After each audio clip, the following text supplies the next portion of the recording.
लोगों ने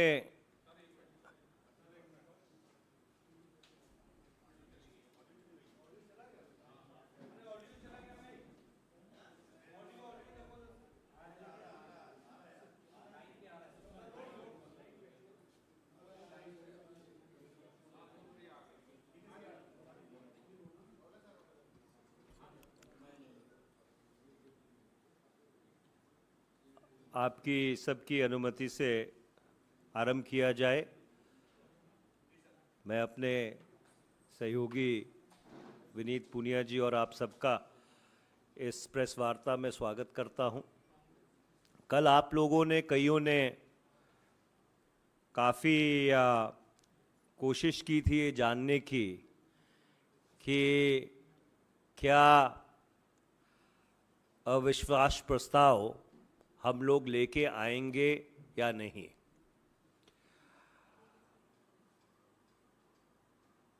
नियम और कायदा ये कहता है कि जब तक अविश्वास प्रस्ताव या किसी भी प्रस्ताव का अधिकृत तौर के ऊपर नोटिस ना दे दिया जाए तो उसके बारे में चर्चा करना उचित नहीं रहता, और इसीलिए कल हमारे हाथ बंधे हुए थे। ये जो अविश्वास प्रस्ताव आज नियम 198 के तहत लाया गया है, ये महज कांग्रेस का अविश्वास प्रस्ताव नहीं है। ये इंडिया के जितने घटक दल हैं, और मैं इस बात को दोबारा से दोहराना चाहता हूं कि इंडिया के जितने घटक दल हैं उन सब की तरफ से सामूहिक तौर के ऊपर ये प्रस्ताव लाया गया है। This no confidence motion has not been brought by the Indian National Congress alone. It is a collective motion of the entire India Alliance. All the constituent parties of the India Alliance are a party to this no confidence motion. I think there was a reason to make this explicit.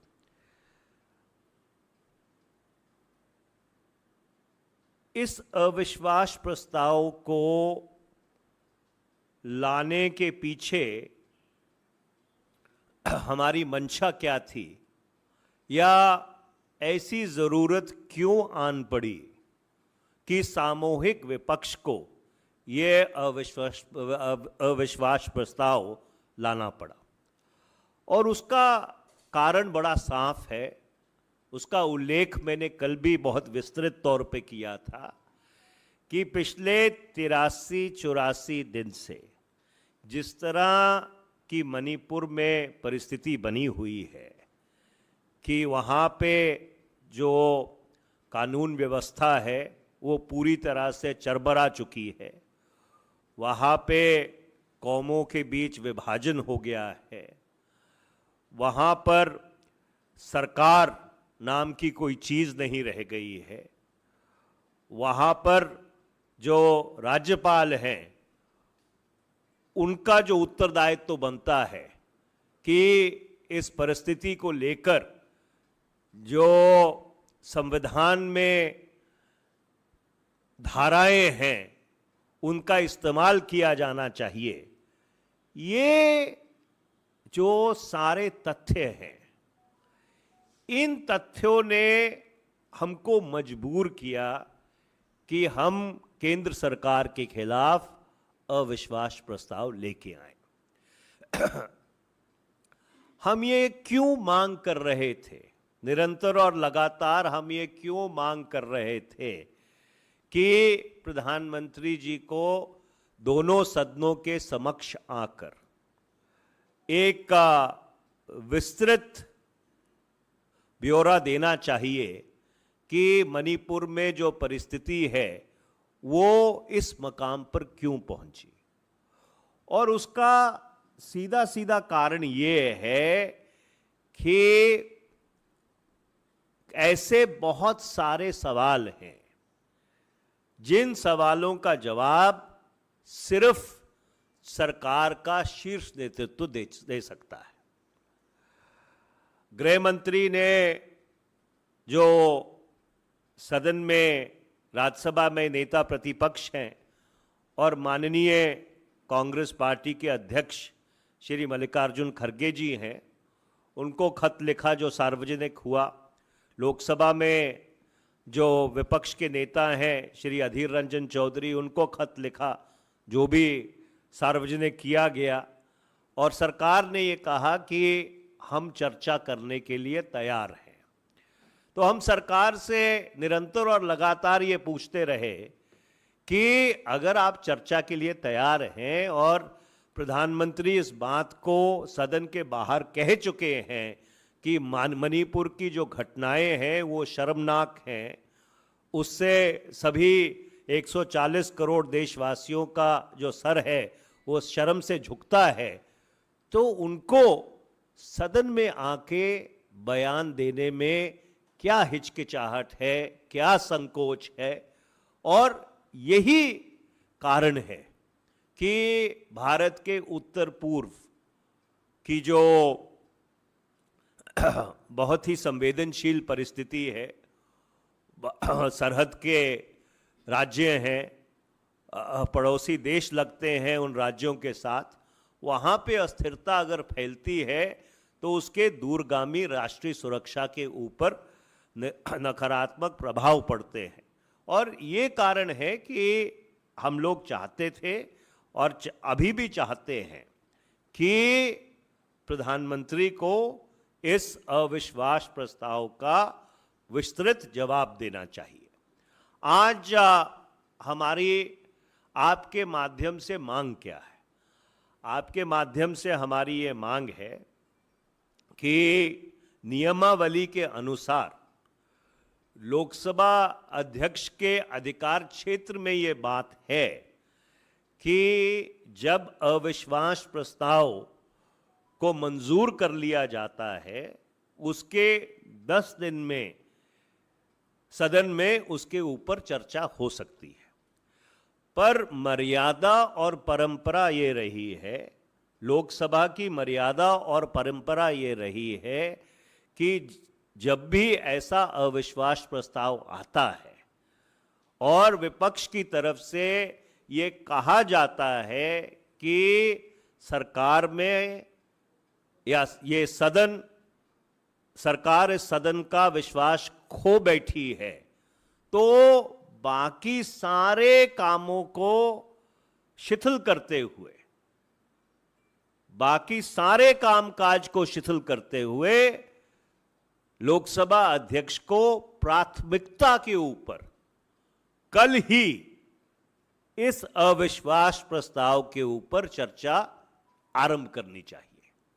यह हमारी मांग है, क्योंकि जब सदन के समक्ष ये बात रखी जाती है और 100 से अधिक सांसद उठ के उसका अनुमोदन करते हैं कि हमारा सरकार में विश्वास नहीं है, तो और कोई कामकाज चले और कोई जो विधेयक हैं वो पारित हो या और कोई सदन की कार्रवाई हो, वो इंडिया की जो घटक दल है इंडिया के, उनकी सामूहिक मांग है कि बाकी सारे कामकाज को एक तरफ रखते हुए कल ही इस अविश्वास प्रस्ताव के ऊपर प्राथमिकता के ऊपर पे चर्चा होनी चाहिए। मुझे लगता है कि हमने ये कोशिश की है कि हमारी जो मंशा थी, जो हमारी मजबूरी थी कि हमको क्यों यह अविश्वास प्रस्ताव लाना पड़ा, उसका पूरा ब्यौरा हमने आपके समक्ष रखा है। अगर आप चाहते हैं कि इसका उल्लेख मैं अंग्रेजी में भी करूं तो मैं इसको अंग्रेजी में दोहराने के लिए तैयार हूं, नहीं तो हाँ सिद्धार्थ जी। मैं इसको संक्षेप में अंग्रेजी में दोहरा देता हूं. First and foremost, we would like to point out that this no confidence motion, which has been moved under Rule 198 of the Rules of Procedure and Conduct of Business in the Lok Sabha, is not of the Indian National Congress alone. It is a no confidence motion which has been collectively and jointly moved by all the constituents of India. I would like to reiterate that this no confidence motion has been moved by all the constituents of India collectively, severally, and jointly. Number two, it is important to underscore the reasons as to why it was considered imperative to move this no confidence motion. And the reason for that is extremely explicit. The situation in Manipur is extremely disturbing. For the past over 80 days now, the things in Manipur have continued to deteriorate. There is a clear ethnic divide in the state. Law and order has completely collapsed. The constitutional instrumentalities which are available to the governor in order to restore the majesty of the rule of law have not been exercised in this particular matter. And these are issues which require answers and accountability from the apex level of the government. And therefore, it was felt imperative, after repeated adjournment motions which had been moved individually and collectively by different members of the opposition benches, both in the Lok Sabha under Rule 184 and in the Rajya Sabha under Rule 267, when they were repeatedly rejected, it was felt imperative that the only manner in which accountability could be demanded out of the NDA BJP government was to move a no confidence motion, and that is the reason why this no confidence motion was moved.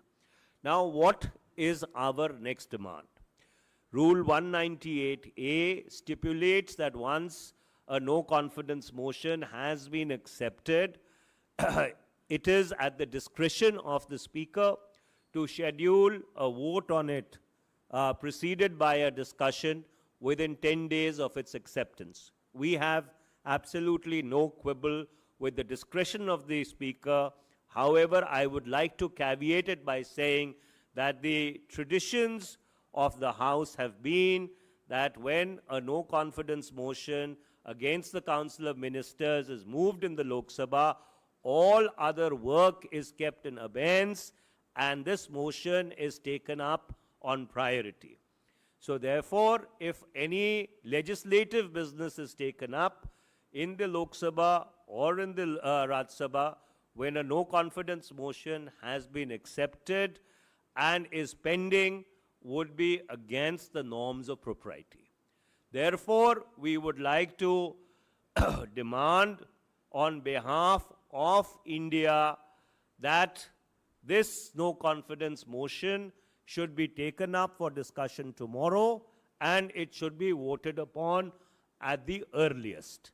This, in brief, are the reasons why we felt it necessary to move this no confidence motion and why we feel that it is absolutely urgent that it must be taken up for discussion tomorrow itself. Thank you very much. If there are any questions, I would be more than willing to answer it. Sir आप लोग लेके आ रहे हैं अविश्वास प्रस्ताव, लोकसभा अध्यक्ष ने जो है एक्सेप्ट तो कर लिया है, लेकिन नंबर्स की बात है, नंबर्स आप लोगों के पास नहीं है, तो जाहिर सी बात है डिस्कशन ही होगी, लेकिन जब आएगी बात डिवीज़न की और बात आएगी बहुमत की तो गिर जाएगा. तो इसके पीछे ये बात भी आप लोगों ने कंसिडर की है क्या, एक राजनीतिक सेटबैक भी नंबर्स के हिसाब से लगेगा.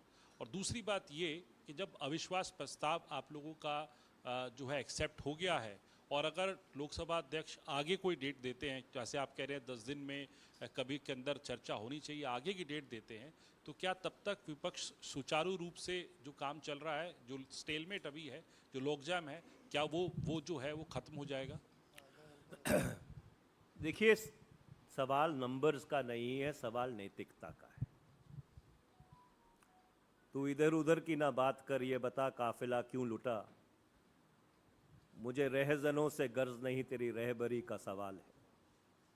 और मैं बताऊं काफिला क्यों लुटा, तेरा रहजनों से है वास्ता। मुझे रहजनों पे गिला नहीं, तेरी रहबरी पे मलाल है। सवाल ये है, बुनियादी सवाल ये है कि जवाबदारी किसकी है, जिम्मेवारी किसकी है। और जब सदन में इसके ऊपर डिवीजन होगा तो ये पता लगेगा कि नैतिकता की कसौटी पर मणिपुर में जो अत्याचार हुआ है, जो वहाँ पे बर्बरता की घटनाएं हुई हैं, जो वहाँ पे कॉन्स्टिट्यूशनल ब्रेकडाउन हुआ है, उस पे कौन व्यक्ति कहाँ खड़ा है। सवाल राष्ट्र की सुरक्षा का है, सवाल राष्ट्र की प्रभुसत्ता का है। तो इसलिए सवाल नंबर्स का नहीं है। सवाल ये है कि जैसे मैंने पहले कहा कि अगर उत्तर पूर्व में जो एक संवेदनशील भारत का इलाका है और जिसको 1947 से लेके आज तक हर भारत की सरकार ने कोशिश किया है कि भावनात्मक तौर पे, भौगोलिक तौर पर और हर तरीके से उसको भारत के साथ जितना ज़्यादा जोड़ा जा सके, शामिल किया जा सके, उतना शामिल करने की कोशिश की है। Every government has walked the extra mile in order to emotionally and otherwise integrate the Northeast into India. And therefore, if the stability of the Northeast gets disturbed, if atrocities of the kind that we have seen get committed in that state, it becomes incumbent on every member of parliament then to take a personal position on that issue. I think that is what this no confidence actually demonstrates. Manish ji, मेरा सवाल है, इस वक्त जब आप press conference कर रहे हैं, अभी तक ये तय नहीं किया है स्पीकर ने कि नो कॉन्फिडेंस पे कब चर्चा होगी। सरकार ये दिखाना चाहती है बिजनेस एज यूजुअल। ये चर्चा हो रही है कि दिल्ली के ऑर्डिनेंस को लोकसभा में लेके आया जा सकता है। ट्रेडिशन ये रहा है कि नो कॉन्फिडेंस एक्सेप्ट होने के तुरंत बाद चर्चा होती है। तो अगर ऐसे में दिल्ली के अध्यादेश को लाया जाता है, क्या आपको लगता है कि जो चेयर है उसको तुरंत डिसाइड करना चाहिए कि ऑर्डिनेंस दिल्ली का आए, उससे पहले नो कॉन्फिडेंस के ऊपर चर्चा हो? देखिए, यही सवाल सिद्धार्थ जी ने भी पूछा था और आपने भी उसको दोहराया है। मैं आपका धन्यवाद करना चाहता हूं कि इसके ऊपर आगे रणनीति क्या होगी वो तो जब इंडिया की बैठक होगी तो उसमें तय किया जाएगा कि आगे की रणनीति क्या है। पर जो परंपरा है कि एक बार अगर 100 सांसदों ने खड़ा होकर ये कह दिया या 100 से ज़्यादा सांसदों ने खड़े होकर ये कहा कि हमारा सरकार में विश्वास नहीं है, तो क्या नैतिकता का तकाजा ये कहता है कि उसको दरकिनार करते हुए, उसको एक तरफ रखते हुए सदन को चलाने की कोशिश की जाए, उसमें जो विधेयक है या रेगुलर बिजनेस है उसको चलाया जाए? हमारे हिसाब से तो ये पूरी तरह से अनुचित है। और इसीलिए हम ये मांग कर रहे हैं कि जैसे एडजर्नमेंट मोशन होता है, एडजर्नमेंट मोशन या काम रोको प्रस्ताव क्या कहता है कि साहब सारा काम शिथिल करके, सारा काम रोक कर इसके ऊपर तुरंत चर्चा हो, उसके ऊपर डिवीजन हो, और अगर डिवीजन में सरकार हारती है तो फिर सरकार को इस्तीफा देना पड़ता है। ये तो एडजर्नमेंट मोशन से एक कदम आगे है। ये तो अविश्वास प्रस्ताव है, नो कॉन्फिडेंस मोशन है। तो नो कॉन्फिडेंस मोशन एक्सेप्ट होने के बाद अगर आप रेगुलर कामकाज चलाने की कोशिश करेंगे तो मैं बहुत अदब के और सत्कार के साथ ये बात कहना चाहूँगा कि वो पूरी तरह से इरेगुलर है।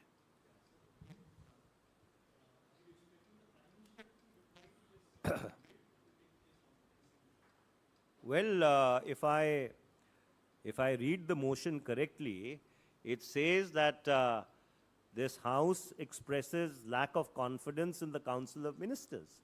The Council of Ministers is headed by the Prime Minister. Obviously, every vote of no confidence, it has been replied to by the concerned Prime Minister, now going back to 1952, whenever a no confidence motion has been brought. So when there is a no confidence motion expressing lack of confidence in the Council of Ministers, who else but the Prime Minister should reply to it? Because he is the first among equals. He is the Prime Minister. That's why he's called Prime Minister. Ji sir, Congress के साथ India गठबंधन के साथ अलावा BRS ने भी no confidence motion का notice दिया है। बीआरएस को आप लोग बीते काफी समय से बीजेपी के साथ जोड़ते रहे हैं, तो बीआरएस की ये जो रणनीति है इसको कांग्रेस और इंडिया अलायंस कैसे देखती है? और संसद में कई ऐसी पार्टियां हैं जो न तो पक्ष में है और ना ही विपक्ष में है, क्या उन पार्टियों को आउटरीच करने की कोशिश आप लोगों की तरफ से की जाएगी नो कॉन्फिडेंस मोशन के सिलसिले में? देखिए, सवाल नैतिकता का है। हर राजनीतिक दल को, हर सांसद को नैतिकता को सामने रखते हुए जो मणिपुर में त्रासदी हो रही है उसको मुख्य रखते हुए अपना फैसला करना है। हमारी तरफ से जो अविश्वास प्रस्ताव लाया गया है, बहुत हमने इस चीज़ को साफ किया है कि ये मणिपुर को विशेष रखते हुए लाया गया है।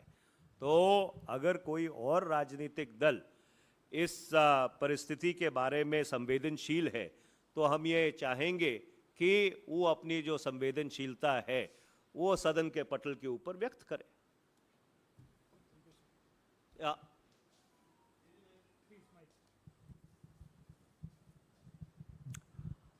Sir, Delhi. Ma'am, we've not met. Could you identify yourself? Times of India, I say.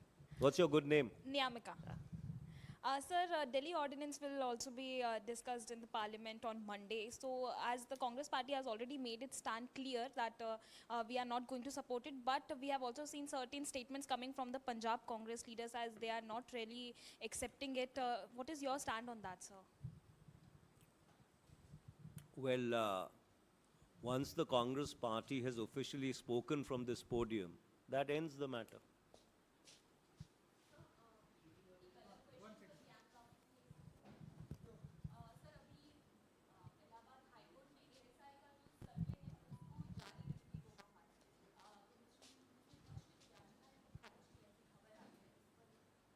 देखिए, मुझे इसके बारे में जानकारी नहीं है, क्योंकि आप खुद कह रही हैं कि ऐसी खबर आ रही है। इसको हम संज्ञान में लेकर जो भी इलाहाबाद हाई कोर्ट का फैसला है उसके ऊपर अगर प्रतिक्रिया कोई बनती होगी तो ज़रूर आपके समक्ष रखेंगे। धन्यवाद। सरकार सुप्रीम कोर्ट गई है, उसको किस तरह से देखते हैं, जबकि कोर्ट ने ये कह दिया था कि 30 जुलाई तक जब तक उनका कार्यकाल है हटा दिया जाए? देखिए, उच्चतम न्यायालय का फैसला बिल्कुल साफ है। उच्चतम न्यायालय ने उसके ऊपर अपना फैसला सुना दिया है। अगर सरकार फिर याचिका लेके गई है तो उच्चतम न्यायालय उसके ऊपर जो उचित फैसला है वो ज़रूर देगा।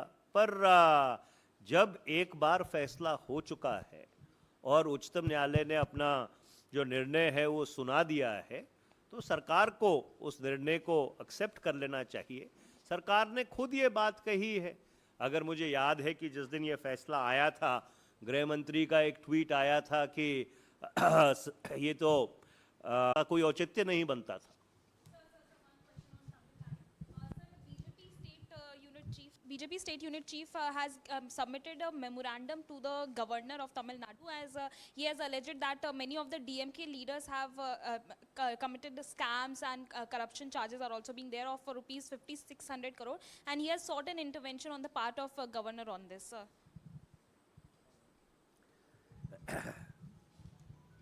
You see, the tragedy of the last 9 years is that this government has unfortunately stood criminal jurisprudence on its head. Fundamental criminal jurisprudence in the context of India holds that you're innocent until proven guilty. An allegation, an FIR, or even a charge sheet has no standing in law than being a mere appreciation of facts and events as understood by the investigating officer.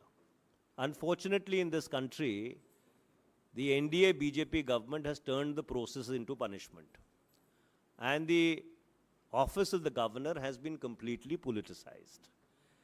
In fact, with the 2024 elections approaching, these are certain systemic issues which require very serious attention. And I'm sure at some point in time, the India Alliance would apply itself to these very, very grave challenges which have crept up in our constitutional firmament. Thank you.